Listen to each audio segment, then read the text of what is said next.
court to address the court humbly so, Your Honor. I do have a bit of a challenge on the facts that you have brought to me related to my defense, because I do feel that it ought to be the same challenge again. And I think I understand what the court is saying in a sense of me approaching a formal application before the court. If need be. Yes. But I do request the court to humbly give me an opportunity to give these, because that's not the only challenge. I'd like to give the court the actual challenges so that the court can understand where I'm coming from in raising this point, please. May I proceed? You may proceed. Your Honor, I'm having a challenge in basically being able to consult, but not only consult, but access legal documentation from my incarceration currently. Just a minute. Yes. When you say legal documentation, what does that mean? That means that the Correctional Service Act 111 of 1998, which I am charged under, I have requested it from the National Commissioner, the Area Commissioner, and it's been refused. That I'm being told that I cannot access that document, and that document is actually the document that I'm charged on. I don't know why I'm not allowed to access the document. I've not been given any explanation on that. It took me 4 months to be able to access the Bill of Rights and the Constitution. So what I'm trying to explain to the court is that there are fundamental issues that are pertaining to me as an accused, that I believe that any legal representation that's going to represent me is going to deal with the same issues, and it's going to end up in a point where I'm going to withdraw. This is my third withdrawal of an attorney, and I feel that all of them have had the same challenges. The challenges are that I'm not able to have either access to the documents they want to give me, and if the documents are sitting with, because at the current situation is that the National Commissioner has placed me under him directly, meaning that there's nothing that can be processed or given to me without his access or without his direct approval. And in that, it means that whatever document my legal team may present, be it a motion or be it whatever application or any legal documentation, it has to be given to him. And I feel that that is unfair, Your Honor. And also, legal representations are withdrawing from the case based on the fact on how they are treated when they are actually consulting, or how they are treated when they are coming to consult with me. And I feel that, Your Honor, if you are saying to me that I need to appoint another attorney and he should, or they should come here and present a case of my treatment, when I am the one who's been treated in that manner, I feel it wouldn't be correct, Your Honor, because I am the one that's treated in that manner. I'm the one experiencing that. And to allow me to just point, because I'd like to proceed, if I may, meaning that all my responsibilities or any activities that involves Thabo Bester has a Thabo Bester Act, according to correctional services, the way I feel I'm treated. It might not be correct, but that's how I am treated. I'm segregated from everyone for the past 15 months. I have not had access or contact with any human except the EST that sits outside my door. And that's the only people I see. And I feel for my mental health and other issues, it is unfair and is not presenting me in the best ability to be in this court. I also believe that the so-called political swing behind this weight that's tried to deprive me of any right to be able to have a fair defense in this matter is crucial.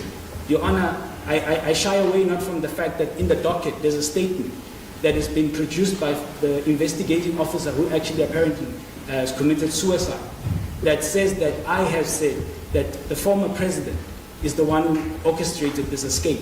And if you read the indictment, it has the former presidential protection unit as a witness, and also the matter of case that I've opened, the investigating officer in that matter is also a witness in this case. So meaning that, Your Honor, I am sitting in a situation where I, as a person, feel that I have no system or any place where else to bring my grievances than this court and myself. Because if I have to bring it before the prison, there's no one available to assist me. The National Commissioner has on public platform said he will address and have a meeting with me. This was 2 months when I got back into this country. And till to this date, I have never seen that person. I've only heard of reports. To continue with this issue is that, Your Honor, I believe that even my presence in this court, I am not brought in this court freely, where I can express myself. If you can look at me, Your Honor, in the way that I am cuffed in a way, Your Honor, that is unhuman for a person that's coming to defend and fight for his own life. The Bill of Rights states very clearly that all are to be presumed innocent, and the state has to prove beyond reasonable doubt that I am guilty. I believe that with the carnage of the media and everyone else, that I am not treated fairly or equal in any sense. And I feel that if that is the responsibility or the manner that I will be treated in, I feel that it's unfair, Your Honor, to a fair trial as a person that has an obligation to speak for himself, because there's no one else that's going to do that for me. And I feel that I want to bring these issues to this court so that the court is aware that, first of all, the charge that I am facing involves the actual office that I am under. The correctional services, in whatever story the media that's out here, or even in indictment, is incomplete, Your Honor, without me. And I feel that I am treated this way to be threatened from me being able to express myself or present whatever evidence I can present to show that the so-called alleged whatever charges are incorrect. But in that manner, if this court cannot be able to hear me out, or the court cannot understand from my point of view, because first, Your Honor, I'm a layman in law, but I do understand that I do have the right to speak. So I would like to address the court on the basis of the charges involve so many high-profile people that the Minister and the National Commission of Correctional Services have deprived me from every single privilege that exists. I am under Section 29 of the apartheid government. That is how I am treated at this current moment in this constitution, in this free country. I am treated with 2 hours of family visits for 30 minutes. I am given 1 consultation or 2 if I am lucky. And in that process, I am kept in a hole by myself with no one on site. They have removed the EST people that were outside my door now. I feel that my life is in danger because of the fact that the people that are responsible for this charge, I am under their hands. How can I then be able to defend myself, Your Honor, if the court is not able to give me an ear in whatever issues I may be? The way that I am dressed is an issue. I have been forced to dress as such. I am not dressed. These clothes were bought for a purpose to come to court. I had to spend money to look like this. I have clothes in my bags that have whatever branding. I am not allowed to wear clothes that cost a certain amount. I was told that I can't wear clothes that are Louis Vuitton or whatever because it gives the wrong impression. So I am now being forced to follow laws based on an impression, Your Honor. And this is not just one thing. It's several matters and several issues that lead to one person. And this is one person out of 300,000 inmates in South Africa. I feel that it's unfair. You understand, Your Honor? I feel that I'm out to speak because I'm going to appoint another legal team, and they're going to withdraw again.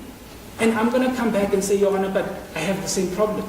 I don't have a copy of the docket. I don't know what the docket is.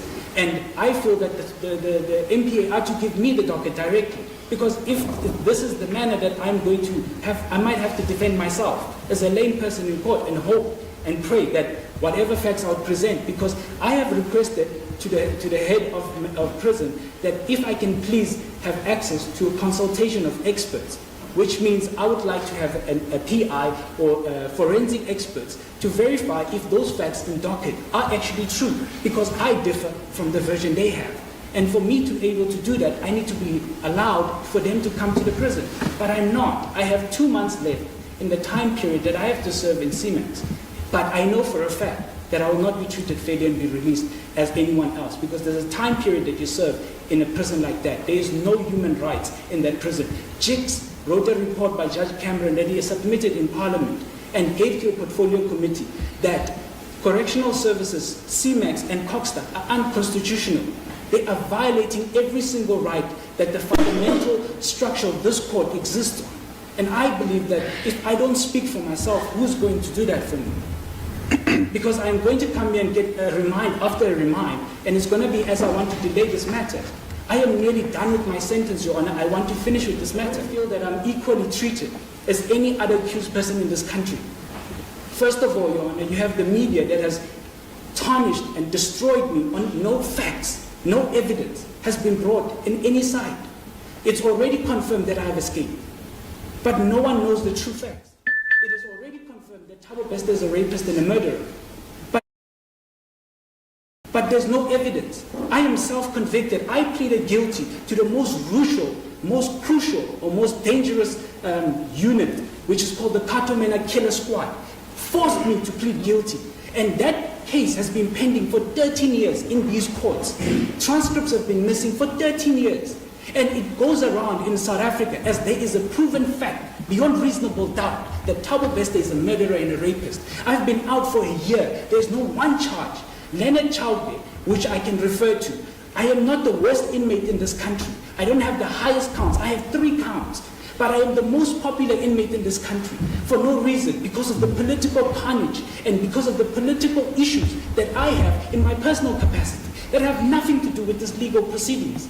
And I feel that I am out to address that. And Your Honor, with my last point, that I feel it's unfair for these people that are sitting here as my so-called accused to be in court when I know very well they have nothing to do with this. When I know very well that they were not present in any of these issues that are in this indictment. The people that are being protected by the investigating team are very clearly known. I have more than enough evidence to prove that this thing is much more than just an average people that are working at an institution called G4S that just decided on one day to release me. It's highly impossible for them to do that without political power or other high office involved in this issue. I have been out in South Africa, living my life for a year. I have not violated any human, but I am treated with the utmost, even in the legal fraternity, Your Honor. It's very difficult for me to appoint an attorney.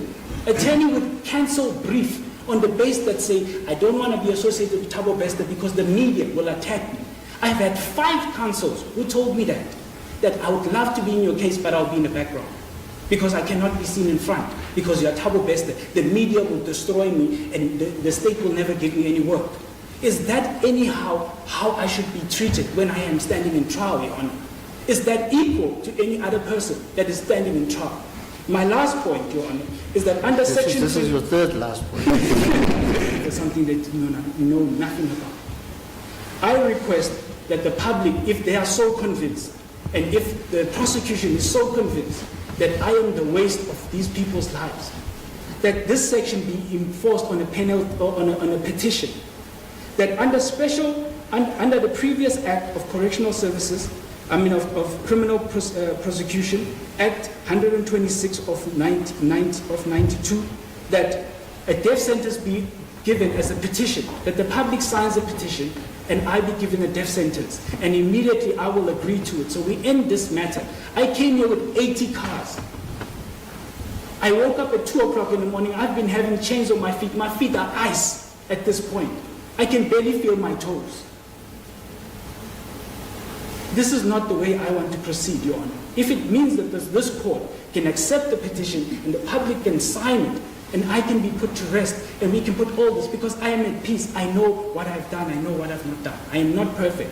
But one thing I know for a fact, that none of these things would exist if there was no backhand of political watchdogs that control the situation. And I humbly ask you, and I'm sorry to have the outburst, but it's a lot for me to take. Really, it's too much, because I feel that it's unfair. It is unfair to be treated and to struggle to appoint an attorney.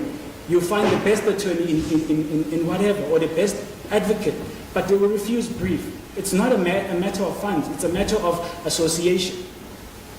And it's not fair. It means that I'm not equal in this court. And if I'm not equal in this court, then it's a waste of time to come to court. Then you might as well just sentence me and release these people because they knew nothing. Are you done? Yes. Thank you.